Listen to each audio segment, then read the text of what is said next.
मुदखेड तालुक्यातील रोही पिंपळगाव येथील 7 वर्षीय मुलीसोबत अत्याचार करून हत्या केल्याप्रकरणी आज तालुका काँग्रेस व शहर काँग्रेस कमिटीच्या वतीने तहसील कार्यालय येथे जाऊन निवेदन देत अत्याचार करून हत्या केलेल्या नराधमास फाशीची मागणी केली।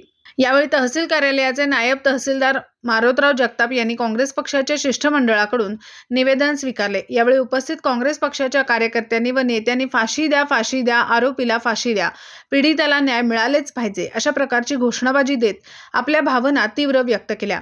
यावेळी सर्वच मुदखेड तालुका आणि शहर काँग्रेस पक्षाचे कार्यकर्ते मोठ्या संख्येने उपस्थित होते। अतिक अहमद, मुदखेड तालुका, जिल्हा नांदेड। लहानशा 6 वर्षाच्या मुलीवर अज्ञात इस्माने तिच्यावर अत्याचार करून तिचा खून करण्यात आला।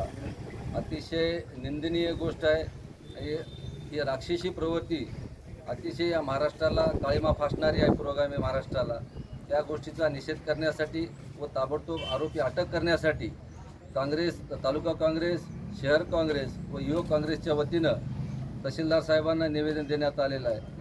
ताबडतोब आरोपी अटक करून त्याला फास्ट ट्रॅकमध्ये ओढून त्याला फाशी शिक्षा देण्यात यावी व या अशा काही प्रवृत्तीला प्रशासनानं जेणेकरून आळा घालावा या उद्देशानं तालुका काँग्रेसच्या वतीनं निवेदन देण्यात आले। दिवसभरातील घडामोडींचा आढावा घेण्यासाठी पाहत रहा N24 मराठी न्यूज चॅनल।